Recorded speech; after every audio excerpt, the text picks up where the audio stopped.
So hi everyone. Today this is a great pleasure to have Professor Stegler to give the Faculty of Engineering's 30th anniversary distinguished lecture at CHK. So actually, I guess for those of us who are working on optimization, networks, game theory alike, so Professor Stegler needs no introduction. Well, but anyway, let me try to give a short one. So Professor Stegler received her Bachelor of Science from MVTU in Turkey, and then her MS and PhD degrees in EECS from the MIT. And since then, she has been with the same department where she is currently the department head, as well as the Deputy Dean of Academics in the recently established Strasbourg's College of Computing. Her research focuses on optimization theory, and particularly the nonlinear programming and the applications to socio-economics networks, distributed optimization and control, network analysis on contagious processes. Well, she received many accolades, including the NSF Career Award and the 2011 Kavli Fellows of the NAS.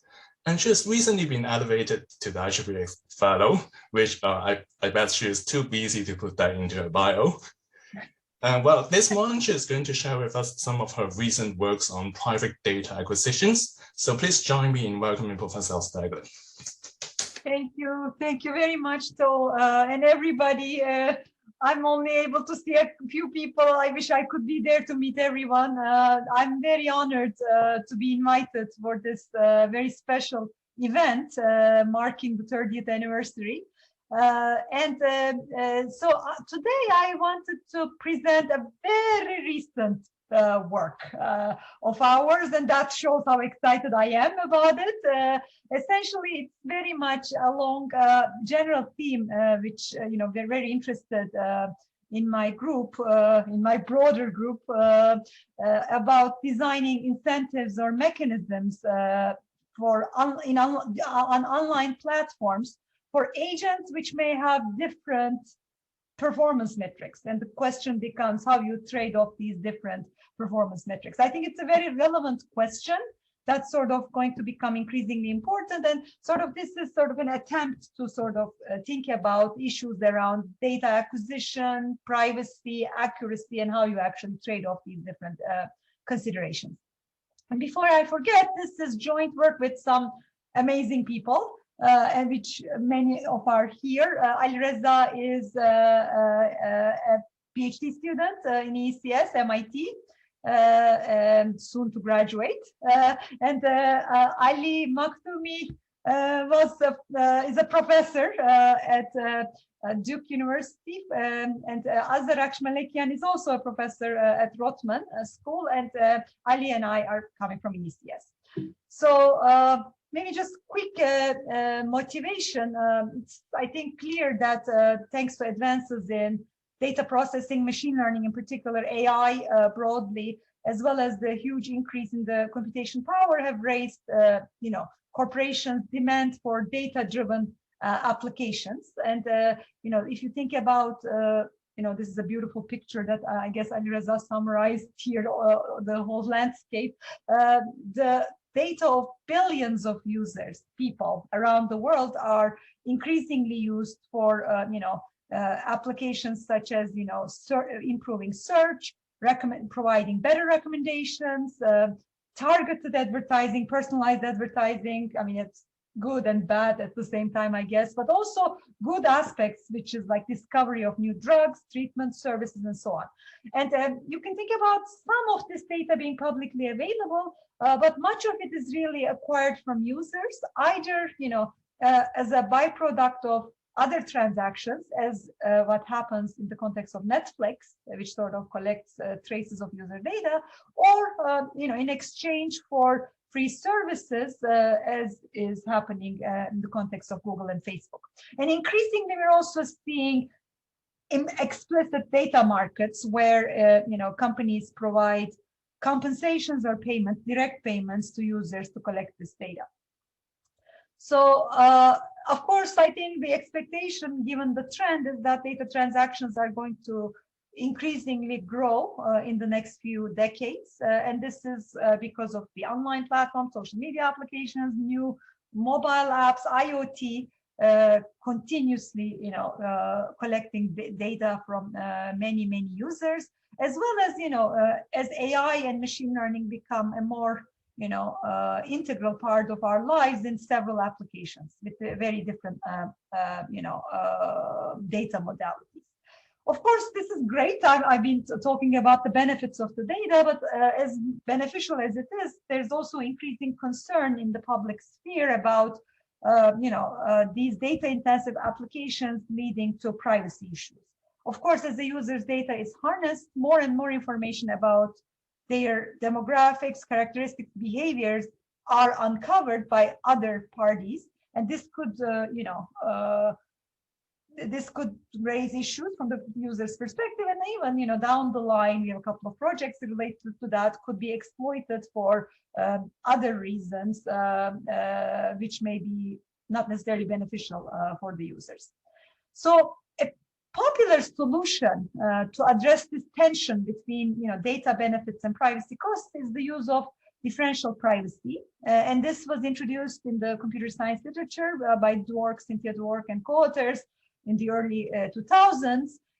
It's already widely used by many of the tech companies. And sort of what we would like to ask in this sort of paper was, many individuals, if you have privacy conscious individuals that are heterogeneous in their assessment of privacy. So think about me and To. Maybe I don't care about shopping and leaving all kinds of information about myself, but To is more conscious about leaving data around, and we may have similar data. So if one is much more privacy conscious than the others, then how do we decide who gets what kind of privacy guarantees from the platform?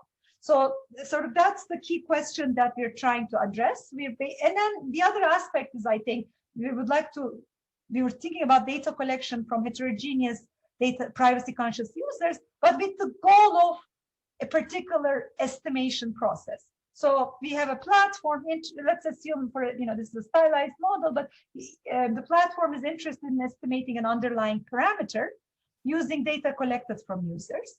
And our assumption is that this user's data comes from a common underlying distribution. And think about, one particular goal could be estimating the mean of this underlying distribution. So each of the, users has some, information about some medical treatment, and you want to aggregate this data to be able to learn the mean from some noisy data. So that's the problem platform is interested in. And if you look at it from the user's perspective, users also benefit from the outcome of the estimation. If a better medical treatment is uncovered, that benefits everybody. But at the same time, they're cognizant that as they share their data, depending on what the question is, you may be, very conscious about, the privacy losses that this will actually incur, and therefore, they may be discouraged from sharing their data. So how do you formulate this question? This is sort of like a prototypical, beautiful mechanism design problem, where you think about the user participating in the mechanism by sharing her data in exchange for some compensation. And each user has some heterogeneous privacy sensitivity. That's private information. And think about this as representing her cost per unit privacy loss. And individuals participate in this mechanism by reporting their privacy sensitivities and sharing their data. So they may actually have an incentive to misrepresent their sensitivities to be able to, derive benefit for themselves. So this is sort of what we mean by a mechanism design problem. There's some underlying unknown information about the users, and you would like to use these payments or compensations to be able to elicit that information truthfully.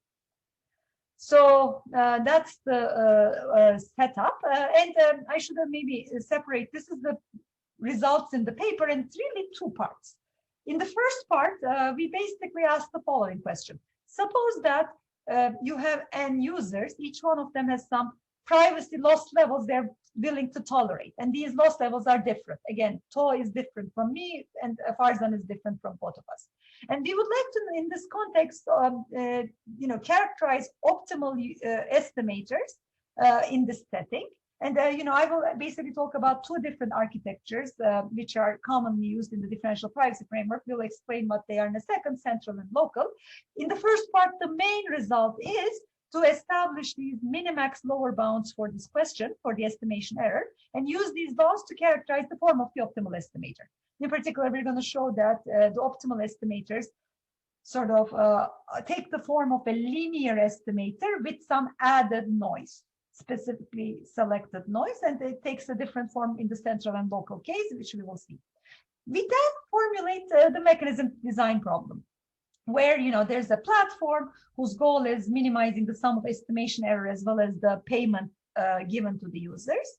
And what we will show is that basically under some regularity condition, we will develop efficient algorithmic mechanisms to solve this problem in both privacy settings that we're going to talk about. And I think the most interesting aspect of this mechanism is that it endogenously, remember in the first part, we said these are the privacy loss levels for each of the users.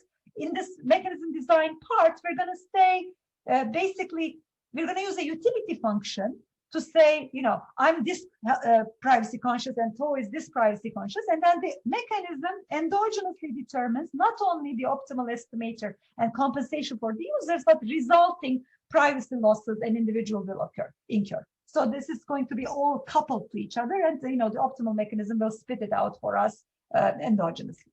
So I hope the plan seems clear to everybody. So I will start, first the related literature, of course. Of course, it's a very interesting problem, and no wonder there's a growing literature on sort of thinking about how you acquire data from these strategic but also privacy conscious users. There's a number of papers that use the differential privacy framework for designing mechanisms. I put here, this is probably an incomplete list, so I apologize if I'm missing anything, but I just wanted to highlight in this literature, Ghosh and Roth, which is the paper from 2011, which essentially is the first paper, one of the first papers that considered this problem. Setup is different, so that's the sort of, I think I would like to draw the contrast between what we do and what they do. There, basically, the assumptions are that each user has some bit binary data, and they estimate the sum. The goal is to estimate the sum of all data that users have, and the focus is on a dominant strategy truthful mechanism. And because there's no distributional assumptions, they don't assume data is coming from some common distribution, which provides some structure to the problem. And there's no, because of the lack of distributional assumptions and this worst case view, their mechanism results in providing a single privacy level, the same privacy level to all participating users. And this is, if you remember the question I started from, right? This is all about this heterogeneity. That's not maybe too strong a assumption to follow. And there's a couple other papers that don't use differential privacy, but they're sort of that try to move toward, can I actually do something a little bit more Bayesian with assumptions, distributional assumptions. These papers are very interesting. I strongly recommend for those interested to take a look, but they don't use differential privacy. They have a different type of, setting up this problem. I also like this paper very much. It's from 2015. There's no privacy here, but it's also a very interesting selling data problem. So think about users have different data with different accuracies, and as a buyer, you would like to decide how to buy this data from these different accuracies. Of course, it does, and then users strategically price access to their data. So that's a beautiful problem as well. Although it doesn't have any privacy in it, note that you can view the different levels of data accuracy or variance as maybe these are different levels of noise in the data, and you can relate that noise to privacy. So even though it doesn't talk about privacy here, there's some interesting links there as well in this particular paper. Anyway, so that's sort of a landscape of some landmark papers, and our paper is sort of differs by considering an optimal Bayesian mechanism, incentive compatible mechanism. This leads to, as we will see, different privacy levels for participating users. And I think another focus of the paper has been, if we think about these different data architectures, central versus local, what kind of mechanisms does that lead to with these different architectures? So, okay, with that, I will just dive into. Please do stop me if there are any questions, because we're going to cover a lot of ground. So it may be helpful to stop and maybe clarify something if anything I say is not clear. So I will start by defining the problem. So as I said, we have a platform. The platform is interested in estimating some underlying state, either state of the world or parameter data, by collecting relevant data from the users. And we model the data of the users as xi. So there are n users, and each of them has data xi, and think about their data as this parameter that the platform wants to estimate, plus some IID zero mean noise. Okay, so basically you can view this as, there's some underlying distribution, all this data is sampled from that, and basically platform wants to know the mean of this distribution. What else do we say here? Okay, this has variance var. This will be some notation we will use later. And then we also assume some bound on the support. This is not important. It's just a normalization, and the results will, I guess, change with a constant if you don't have that. Okay, so I will first define this notion of differential privacy that we use in quantifying the privacy losses or the privacy demand for each user. And of course, whenever I look at this definition, I remember Farzan, because I worked on these kinds of problems first with Farzan, which I was like so in love. So Farzan, thank you. This is another place where we're using it now.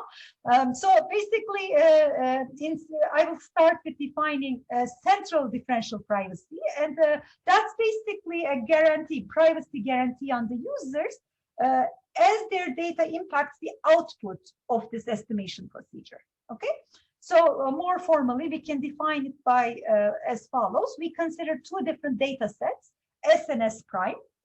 And they're the same, and this is Ali Reza's beautiful cartoon, so that everyone knows they're the same, except the red spot, the I component, which corresponds to user I's data. Okay, so we're basically changing only user's I's data in this data set, and we feed both of these through some randomized algorithm. Think about this as the estimation procedure for our problem, and there's the output. And basically, we say that this algorithm is centrally differentially private if for each of the users, the output of the algorithm changes not too much by changing this sort of data of user I. So user I's impact on the output of this algorithm is bounded with probability by this epsilon, e to the epsilon I term. Okay, so I mean, you can, if you want to provide some intuition to this, if you have smaller epsilon I, that means the probability changes even less. That means user's I's data has less impact on the output, implying that this is more private, so higher privacy guarantee or lower privacy loss. So smaller epsilon implies lower privacy loss. So you think about this epsilon from now on as the maximum privacy loss level that will be guaranteed for user I. Okay, that's our privacy loss level. Perfect. So that's our centrally differential private definition. And basically the idea is, in this case, users trust the platform with their data, but only require a guarantee with respect to how their data impacts the output of platform's algorithm. Local setting is a more stringent guarantee. Users do not trust the platform with their data, so they do not want to share. This is a beautiful picture. They do not want to share their data with the platform, as is the case here. Instead, they privatize is not good. They make their private data private first through this channel, and they only share the private inputs with this platform. Okay, so you can define this as basically a randomized algorithm is locally differentially private if it takes these private data, Ci of xi, as input, and the Ci's, each of them satisfies this guarantee that I mentioned before. So each of the data does not, affect the output individually. I hope that's clear, the difference. In one, we're basically just making the output private. In the other one, we're making each of the individual data streams private. Okay, and one fact, just I guess signify what I just said, is that locally differential privacy is a more stringent guarantee. If you have an algorithm which is locally differentially private, that's also centrally differentially private.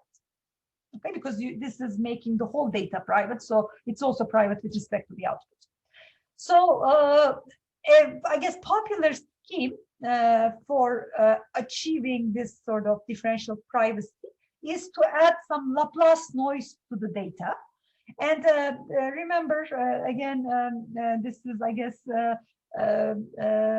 Laplace distribution, beautiful picture by Al-Reza again. We have the, symmetric Laplace distribution, and basically what the Laplace scheme does for a linear estimator is get all the data of the users x1 to xn, linearly combine them, add some Laplace noise with parameter eta, and we assume that in the linear estimator, all the weights, this is a convex combination, weights are non-negative and Wi is 1. Okay, perfect. And one thing is, this is sort of a very small illustration of why such a estimator with noise is actually centrally differentially private. And you can just do the following exercise. Basically, you get the output. Remember, this was with respect to the output of the algorithm. Our algorithm here is the estimator theta. Change xi and xi prime. That's the data of ith user that you're changing. And because of this Laplace PDF, that's essentially, if you set it equal to t, that's nothing but the wi sum minus t.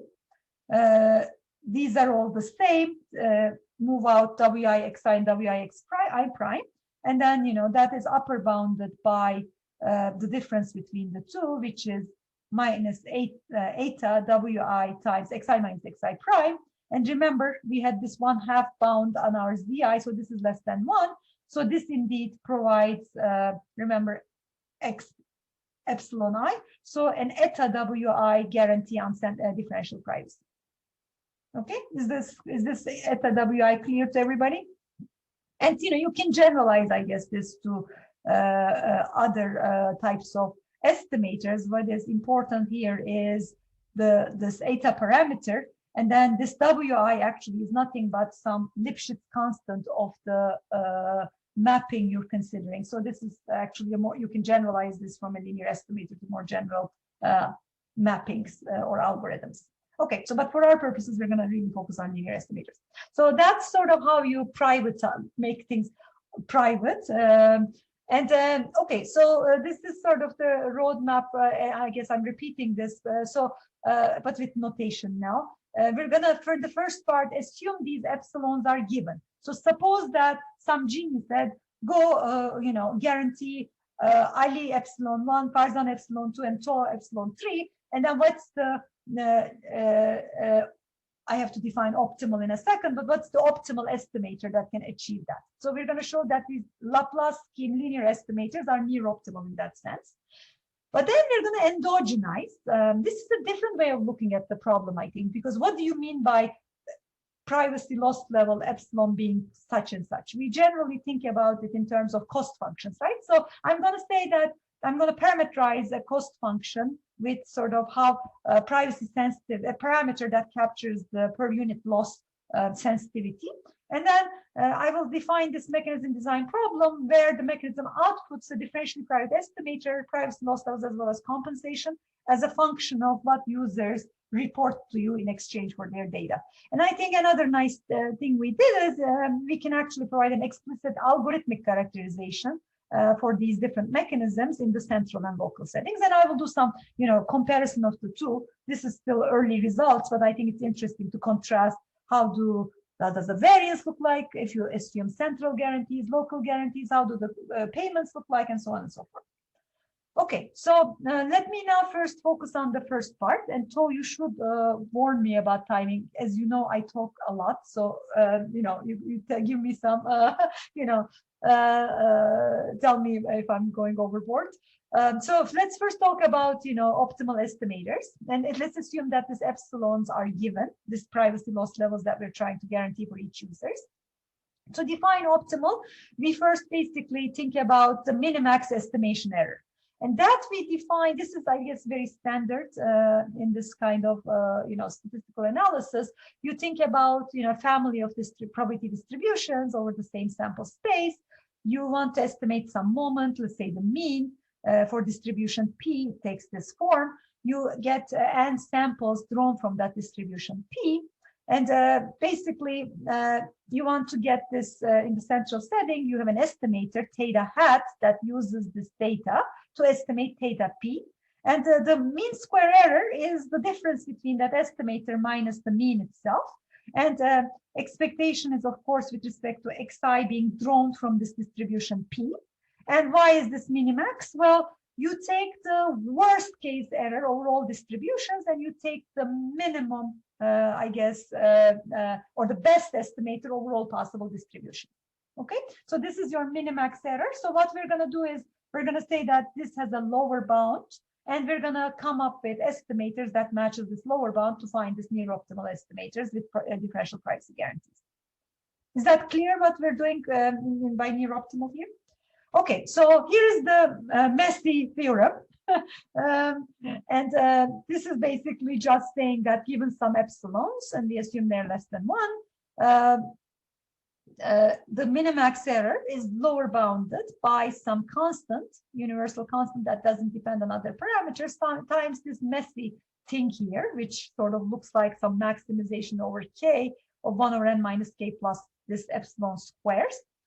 Moreover, there exists an epsilon central differential private linear estimator such that this is less than this here. And if you match the two bounds, basically this kind of linear estimator matches the lower bound up to a log factor. So it's sort of near optimal in that sense. Okay, so this is the result. And Alireza and I've been spending the last couple of days trying to figure out how I will explain this result, because it's like a long proof. So here is our attempt. And I just thought this is actually super cool. But basically, to try to get this lower bound, you turn the problem into a hypothesis testing problem. So let's see what we're trying to do. So we want to remember this was an infimum, right? That we would like to provide. So for any given, but instead of that, we can show for any estimator I have this lower bound. You take the infimum, it's, you get the same lower bound. So we consider any estimator theta hat. And then instead of doing the soup over all p's, we're going to basically consider a specifically constructed p1 and p2 that will give us a lower bound, and of course the soup is also greater than that lower bound. Okay, so let's see how this p1 and p2 looks like. So I picked some p1 and p2, and I defined this parameter gamma to be the difference between their mean, okay, times 2. So okay, so far so good. So this term here is, of course, this is the random variable xi's, but it's theta hat and theta that matters. So instead of p1 and p2, I'm going to pass them through this mapping theta hat so that I can deal with not this, but the random variable y, which is distributed according to qj instead of the pj.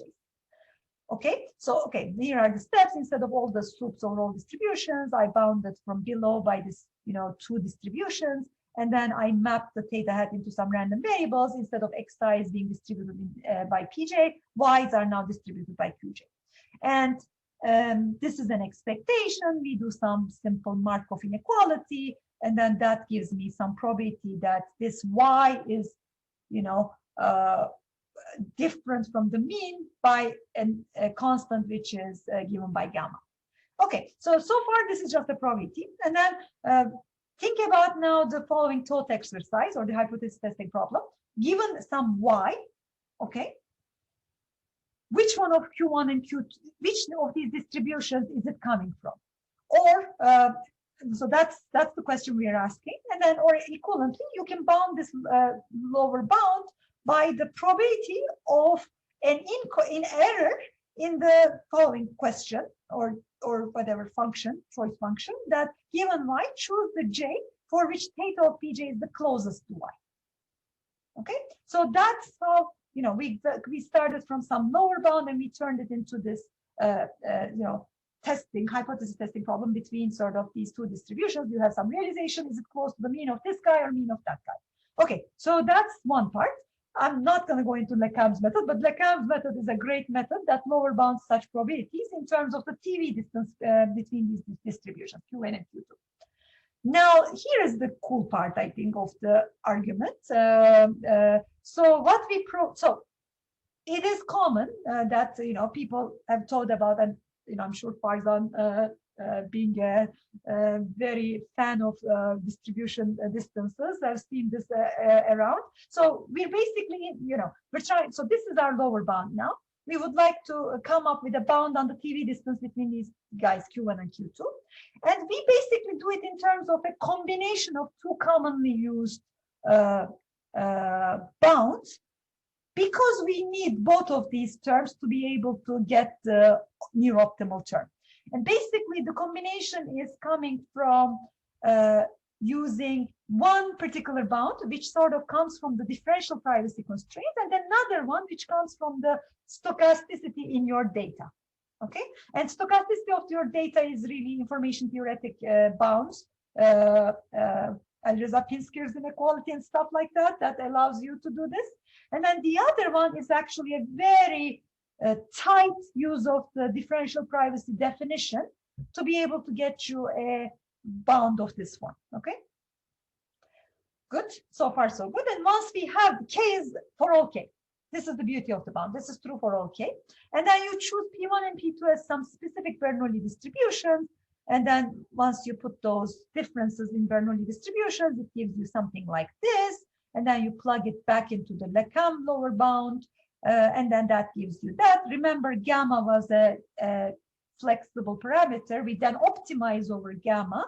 This is a quadratic, you optimize it, and then the optimal gamma turns out to be proportional to this green term, which gives you this very complicated looking term. So I was very happy to get a, you know, a simple way of seeing that complicated you know, equation. So that's sort of how we get the lower bound. And upper bound is also, I think, very interesting, but I will not be able to give you the whole proof, but maybe just an idea that we thought, you know, is interesting. Basically, for the upper bound, we consider a linear estimator of the form convex combine the data plus add Laplace noise. We've seen that this is WI eta centrally differentially private. And now you remember our lower bound was 1 over n minus k plus this thingy squared, right? Now this is 1 over a plus b. You can write it as 1 over minimum of 1 over a, 1 over b. Okay. And then remember also what you know, I was trying to explain the two terms that allowed us to get the upper bound. Some of them was coming from differential privacy constraint, some of them was coming from stochasticity in the data. And remember, stochasticity in the data, this is IID data. So the best estimator for the mean is just averaging them, meaning WIs are all the same. So essentially, it's sort of the best estimator turns out to be something like, you know, think about some K star such that below that, your binding constraint is differential privacy. Remember, WI eta is the maximum. So you achieve that by exactly setting it to epsilon I. And then above that, the data stochasticity kicks in. So you choose all of these things to be equal. And once you do that, algebra, rest is something I will not be able to describe because it was too messy to describe and put it on a slide. But once you do that, once you choose the WIs this way, you achieve this lower bound up to a log factor. Alireza, anything you want to add? We worked on this so hard that, you know, I want to make sure we capture it well. All good. Okay, awesome. So it's actually cool because, in general, I think in these kinds of arguments, these kinds of lower bounds are constructed by setting, making this privacy constraint active or binding. And in this case, with different epsilon i's, that leads to a suboptimal estimator. So all these things that I said in terms of this thresholding type structure in your estimator is needed to be able to achieve the lower bound. Okay, perfect. And this was for the central setting. In the local setting, things are pretty similar. So we again construct this low, min-max error, exactly the same. The only difference is our estimator is no longer theta hat of x's, but theta hat of x hats. And in this case, basically the Laplace mechanism that we're going to prove to be optimal is again linear, no wonder, but with the caveat or difference that you make them, each of them private with the Laplace noise upfront. Okay, instead of adding the Laplace noise to the output of your linear estimator, you add it to each of the data points.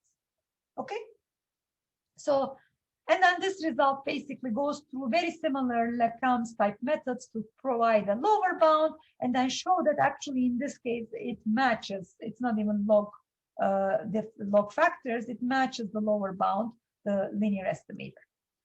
And there's some other nuances here that, WIs in this case is proportional to epsilon squares.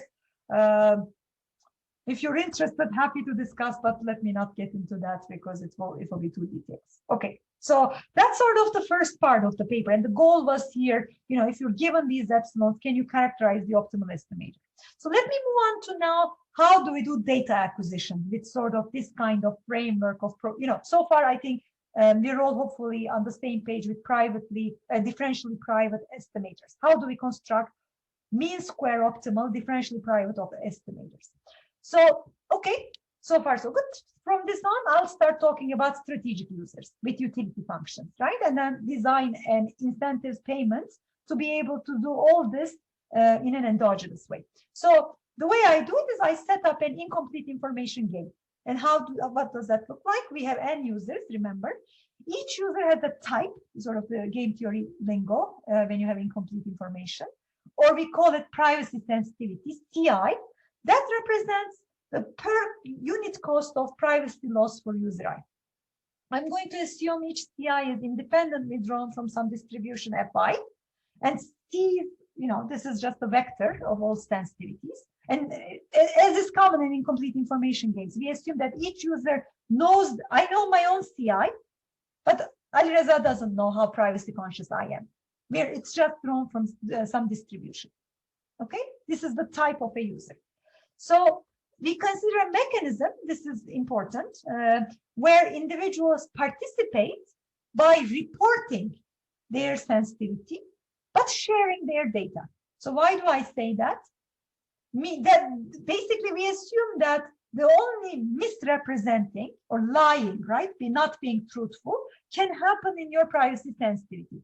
We assume in this paper that users cannot manipulate the data. So this is basically something like this. If I'm participating in an online platform, either the platform collects my data or there's a way to verify it. It's a medical test, so they can actually go and check it. So I cannot lie about my data. If I decide to participate, my data is provided to this platform. And the only thing I can lie about is I can say I'm very private or I'm not very private at all. And those are things that you can misrepresent. And depending on the reported sensitivities, platform will provide a compensation for you, which is this payment TI. And then the mechanism simultaneously will determine this epsilon i's. Remember, in the first part, I was assuming they're given. Now they're going to be the output of my mechanism. And then also this differentially private estimator theta hat. And here is a beautiful cartoon of what this mechanism looks like. We have n users, each, and these are the distributional assumptions we're making. Each has some data xi drawn from some p. Each has some, individual specific parameter which captures their privacy. That's also private information. I report to some mechanism platform. Now note I'm doing this red thing. You may lie about your privacy sensitivity. Instead of CI, you may say I'm a CI prime, and then you give your XI. If it's central, you give your data. If it's local guarantee you're looking for, you give your private version xi that. And the mechanism spits or outputs the privacy loss level that is going to be provided, guaranteed for each user, payment, and some estimator, which gives rise to some estimation error. And we're going to study mechanisms both providing central and local differential guarantees. Okay, so let me quickly define the user cost function. I've already set that up. And then I'm going to set up the optimization problem that actually gives me the optimal mechanism. So what is the user cost function? So this is, I think, this is actually another novel part, I think, of our model. Each user participates by sharing their data. That leads to a lower error in platform's estimation. And that's something you care about. Users care about not just telling their data, but this is sort of a common good problem. If they share, they also benefit from accessing a more accurate estimate. Okay, but then they incur a privacy cost. So the model, so instead of utility, I'll work with cost. Cost will be mean square error of the platform's estimate. So that's something we share with the platform. But then there will also be a privacy cost, and then you will get some payment. So cost of user I whose type is CI, but misreports, maybe is lying about his type CI prime, is given by the expectation of the mean square error. Mean square error will be, whatever you report. That's what mechanism knows. Suppose all the rest of the people are reporting C minus I correctly. You are lying. That's the game theoretic construct, right? We always think about keep others fixed, you lie. And that mean square error depends on these T's, epsilon, as well as the estimator.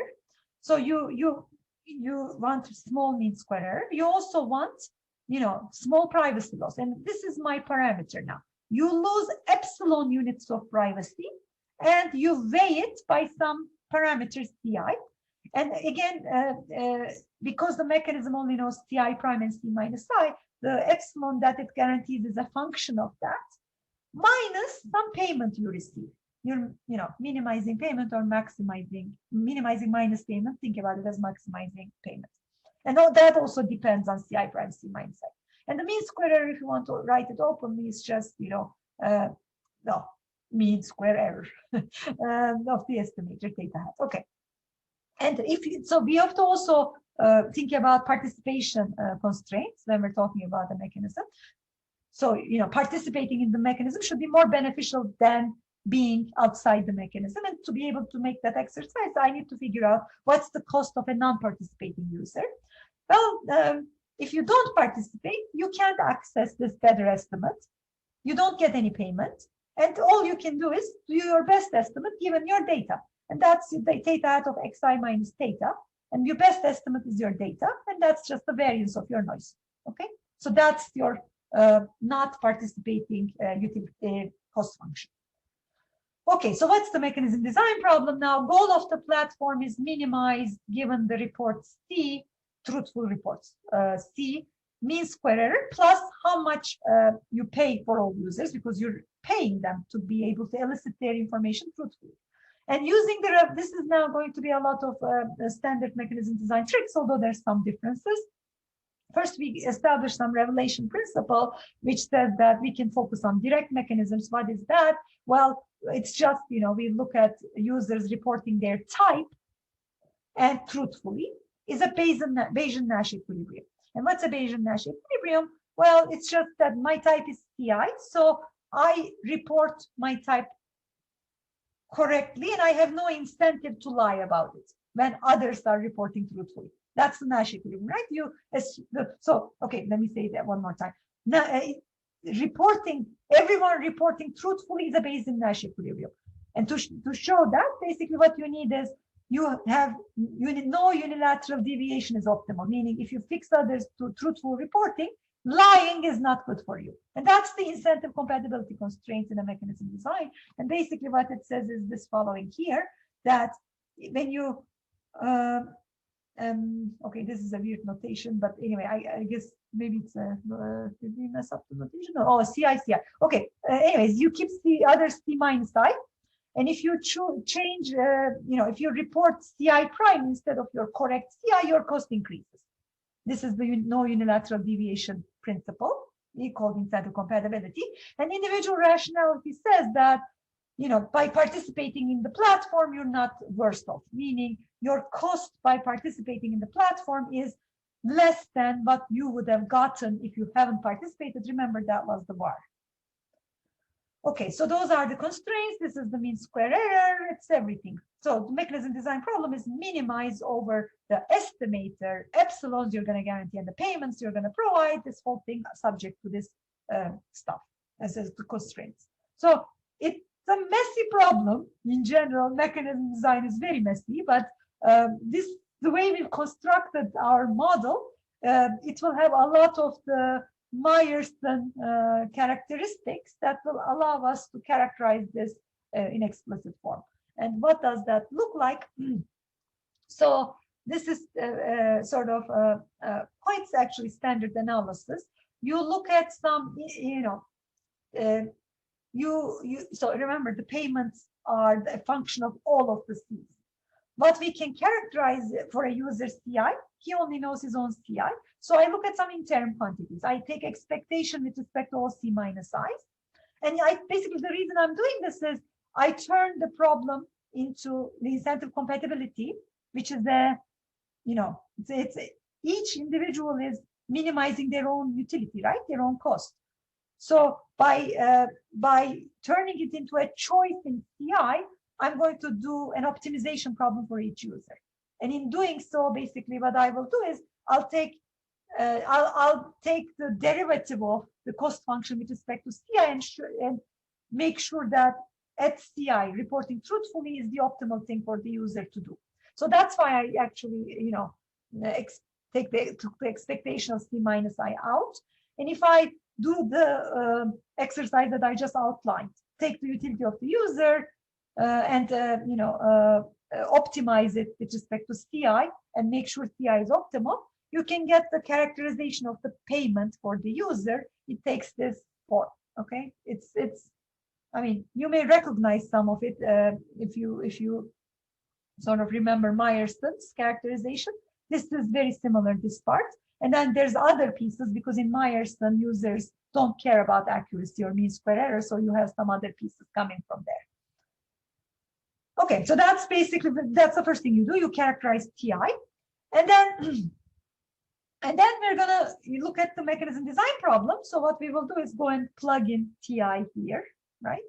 And you can do that, and then you can play with all these expectations, integrals, and stuff. And some quantity pops up, which looks like this: C plus the CDF divided by PDF, and that's referred to as the virtual cost. Okay, it sort of gets your CI and maps it into something which relates to its distribution. And when you plug the payment characterization back and simplify using this new notation, it can actually be seen that the mechanism design problem can be written as a simpler optimization problem. Okay, this is for a given estimator. I guess we're going to also minimize this over the estimator. We're minimizing over the epsilons. The payment we have characterized and plugged in, so I'm not optimizing over payments anymore. And the other beautiful thing, the trick, Meyerson trick, this is Meyerson trick, is remember previously my mechanism design problem had messy incentive compatibility and IR constraints. Those are very ugly non-convex constraints, because even if your utilities are convex, some convex function less than or equal to some other convex function, that becomes a mess. So, but remember, in characterizing the payment, we imposed incentive compatibility in IR. So we no longer, with the characterized form of the payment, those constraints are no longer required. They are embedded in our payment characterization. So this makes the mechanism design problem easier to work with. Okay. Perfect. How are we doing in time? Good. Oh gosh, we're not doing very well. Okay, I will speed up. So this is the characterization. It's simplified significantly, as you can see, but I still have this epsilon and theta, both of which are functions that I'm optimizing over.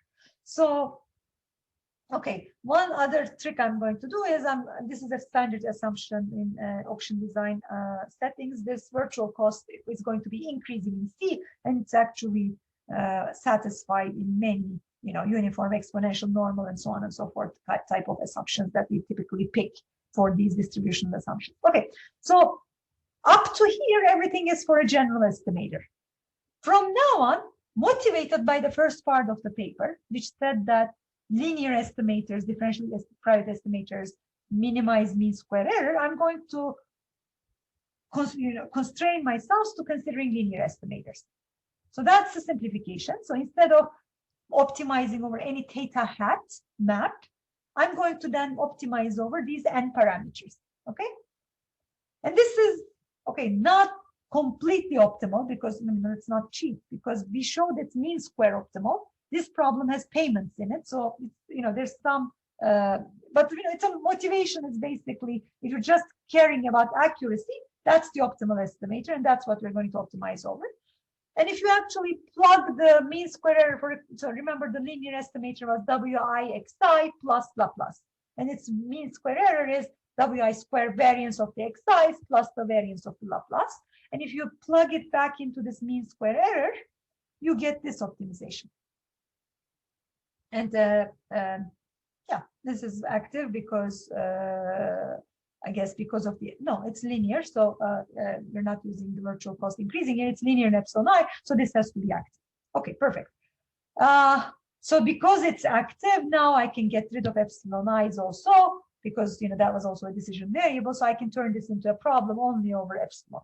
So this is now a finite dimensional optimization problem. Unfortunately, not a very nice problem still, because it's not convex. There's some epsilon squares in the denominator, but basically, so this proposition just says that the optimal privacy loss levels provided by this optimization problem is the optimal solution of the original mechanism design problem. The next question, can we solve this efficiently? Because as I said, these epsilons are a little bit nasty. But the good thing is, I guess, maybe I won't have time to go into the details, but they appear in the objective functions in terms of sums of epsilons. Okay, so I will use that fact to show that this problem can be solved. I mean, it's a non-convex problem, but because of its special structure, we can show that it can be solved in time O of n log n. And how do we do that? Very quickly. First, we're going to sort the virtual costs. And that sorting takes n log n, I guess. And then what we're going to do is, instead of, I'm going to do change of variables in the optimization problem. Instead of the sum, individual epsilons, I'll use some s. I'll put the s here, and then keep the other epsilons, and then this is the sum of epsilons. Now it's instead of, I mean, it looks like I made it more complicated, but actually for a given s now, this is very easy problem in epsilon. Okay, and for a given s again, you can use the KKT conditions. This is convex, so it gives us the optimal solution in terms of this. It's easy to solve with a Lagrange multiplier. And then what else do we do?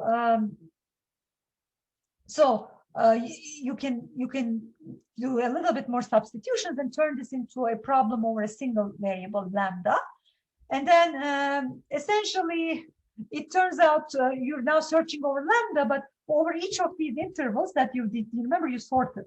Over each of these are the roots of a degree 4 polynomial, which has explicit form. So this is all 1 to find the lambda I stars. So essentially, the minimum over these lambda stars can be found on time of n. You had an n log n also, so that gives us the n log n overall. Okay. Okay, and then one thing, we characterize the optimal epsilons, and okay, let me see. From here, one can see that if the C, remember phi's were increasing in C. If the C1, if the user is more privacy conscious, what does that mean? Higher C, that person gets a lower epsilon. And I'm always confused by, is it better privacy or worse privacy? This is loss, so that's better privacy. Okay, so if you're more privacy conscious, you get better privacy in the optimal mechanism. Perfect. Okay, so I will, I think, skip over the local one because, you know, you do pretty much the same thing in terms of substitutions. Of course, the estimator here is different. In the previous one, I remember mean square error of the estimator was a clean thing. Here you have to do different things because the estimator is different. You remember you were doing xi plus noise, then wi.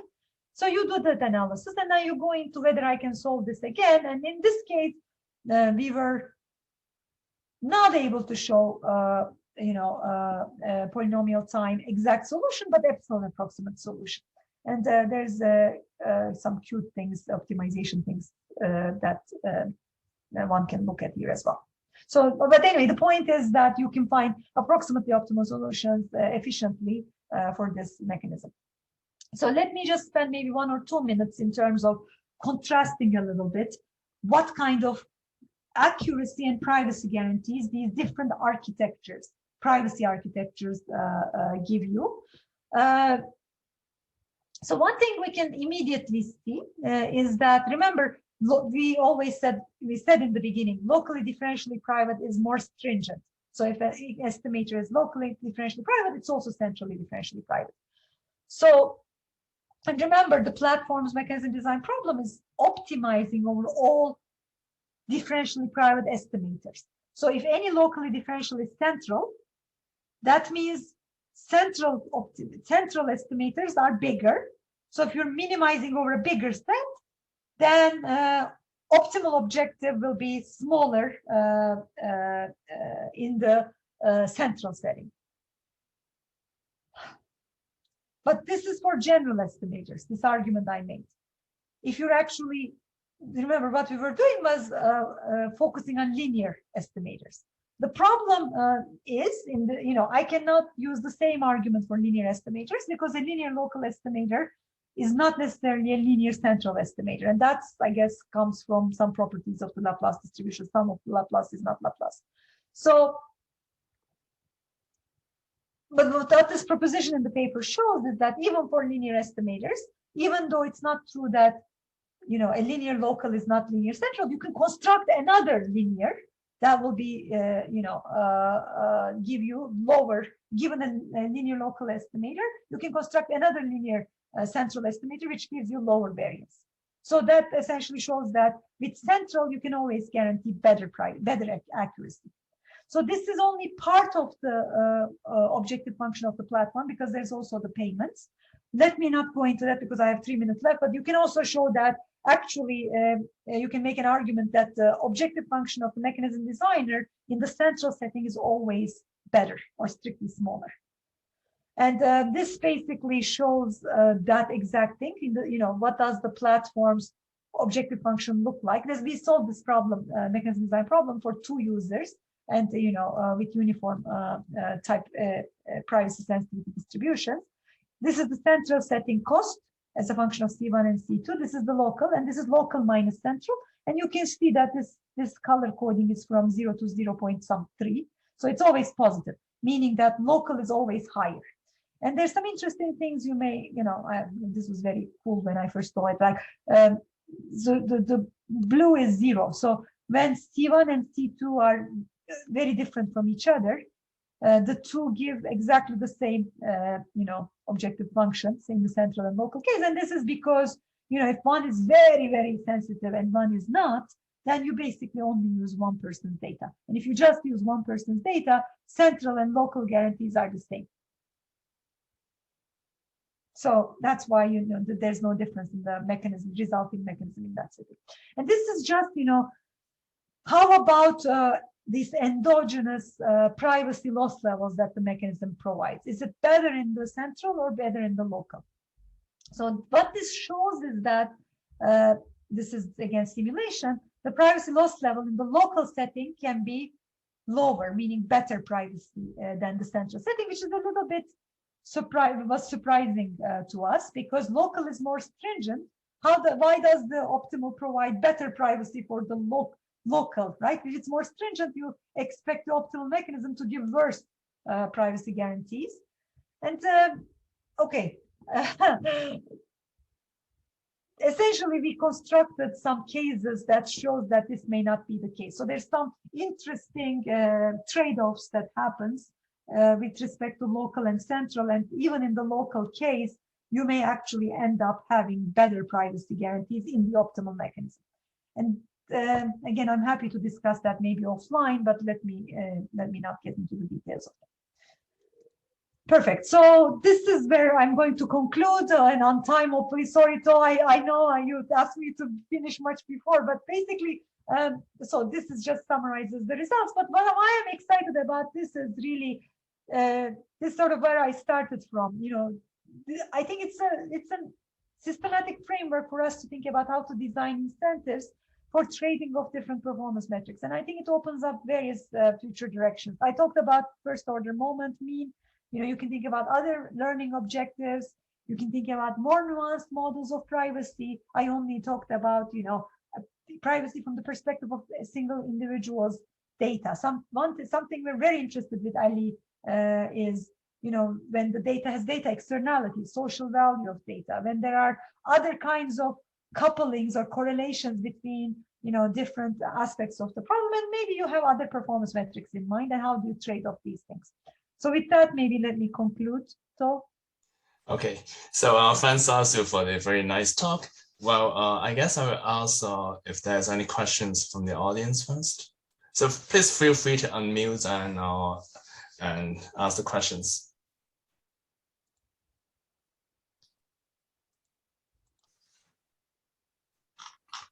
Hello, Tom. Hello. Hi, Professor Osdagla. Thank you very much for sharing this very interesting work. I have two questions. The first question is about the linear estimator. So in the first of the part of the talk, so you basically showed some statistical guarantees about this linear estimator. But in the second part of the talk, you used this linear estimator. But in that setting, there's some intrinsic optimization problem there. So it's not like a statistical perspective. It's more like an optimization, perspective. So, so basically, my question is that in the second part, is it possible to consider other estimators which, may lead to better, perspectives on the optimization problem? So that's the first question. The second question. Okay, sure, please. Yeah, sorry. So the second question is a bit technical. So you showed that a platform's objective, the constraint can be either individual rationality or incentive compatible. Then in terms of results, I don't see where where there's any difference in terms of the results. If you consider these two different type of constraints on the users, whether all the results that you presented in the second part of the talk are essentially the same. So that's the second question. Yeah, okay, perfect. Both are excellent questions. And is this, I don't see who is asking, is this Jufrank? Yes. Yeah. I thank you so much for the first question, because that's something that Ali Reza and Ali will know. I've asked them 5 million times. You're absolutely right. We only have statistical guarantees for the first part of the talk and not the second. And it would be superbly interesting to see when you have the objective being not just mean square error, but also this payment. Right. What kind of statistical guarantee? Because this is not optimizing. This is not necessarily the optimal or all possible estimators. We constrain to linear, motivated by the first part, and optimize over linear estimators. So we think that's a reasonable thing to do, but it doesn't provide statistical guarantees. And the problem is, those payments are endogenously determined as a function of the incentive compatibility constraints, which I will come in a second, which is your second question. So getting those, and then maybe, there may be a way. We haven't looked at it. As I said, this is very recent work. There may be a way to characterize them implicitly and then put it in the objective and then try to come up with min-max lower bounds in that case, but it's hard. we haven't been able to see it immediately, but it's definitely a worthwhile question to think about. Okay, thank you. So that's the first one. But I'm very glad you asked this question. And the second one is that because it gives me leverage to work on this more with my team. And the second one is that it's a trick actually that I use. I have imposed incentive compatibility and IR. I mean, that's very critical. So the mechanism design setup starts from the most general. You start by saying, I can do any mechanism, any information exchange between users, and then you use a number of lemmas to show I can actually constrain myself without loss of generality to these direct revelation mechanisms, where incentive compatibility and IR are the only constraints that are needed. And I wrote the problem that way. But then, in characterizing the optimal payment, I made sure that IC and IR are satisfied if and only if payment takes that form that I have showed you.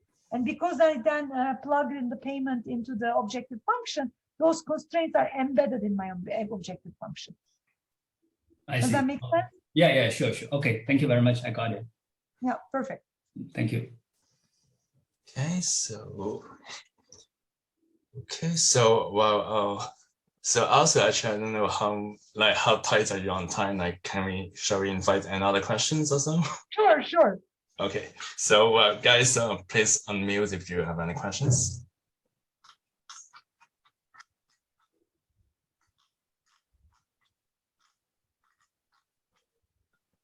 Also, just one question about this first part of the talk. The part that we were modeling the noise, you had the assumption that the noise should be bounded.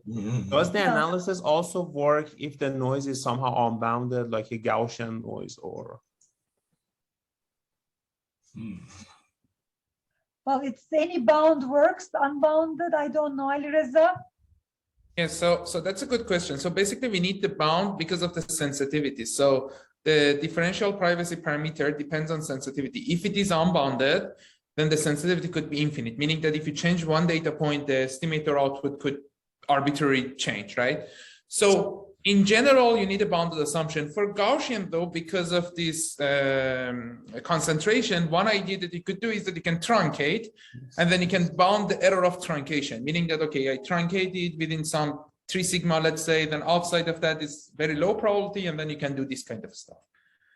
Yeah, because I was like mostly thinking about the Gaussian noise. No, not general you can do a truncation. Noise. Of course, that would be too much of a general setting, but for a Gaussian setting. Yeah, this is a very good question. Yeah, usually what you, which actually pops up in differentially private optimization algorithms, like when they make the gradient private, they do the same thing. They truncate the gradient, clip it, and then say that the gradient doesn't change that much under some Gaussian, sub-Gaussian type assumptions. Yes. Thank you.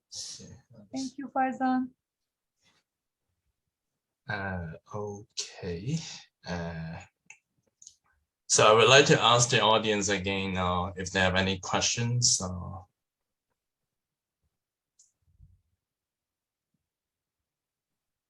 Okay, if not, maybe I can ask the last one. So so I see that in the local settings, so basically you added like a new function, like a C things to constrain the local to determine the local settings. So what are the like, is it possible to make it like, what are the requirements, like the weakest requirements we can make on the C function in this regard? Oh, hold on. I'm not sure I got your question. So these are not about the local. We can go back. Let me see. Yeah. Which part are you referring to? It was in the first part. Oh, okay. So this CI function. So what are the requirements on the CIs here? Which CIs?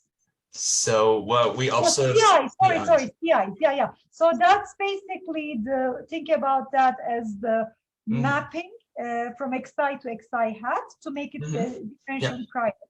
And here, essentially, what this is showing is that this particular one just like, I mean, I didn't show it, maybe we didn't show it earlier in the local case, but just like in the central case, you know, linear estimator plus noise makes it centrally private. This particular construction makes this CI locally private, in the sense of, you know. Oh, okay. I see. So you can't. So you actually have to decide on this, and yeah, I see. And in this case, we are only looking at linear estimator because. Yeah, but the CI definition is exactly here. So it's something. It's a, you know, there may be other mechanisms, but basically one that guarantees that. Oh yeah. I think I missed this part. Sorry. I see. All right. So. So if there's no further question, let's thank you, Professor Stegler, again. Thank you. Thank you so much. Great to see you all. And well, I hope to see you again soon. Yeah, in person, we want. Oh, hopefully we will soon. Thank you. Thank you. Great to see you all. Thank you. Talk to you soon. Yeah. Thank you. Bye-bye. Bye-bye. And also, I would like to thank the audience for waking up early to attend this talk. Yeah. Thank you. Thanks. Thank you, everyone. Bye-bye. Bye. Bye.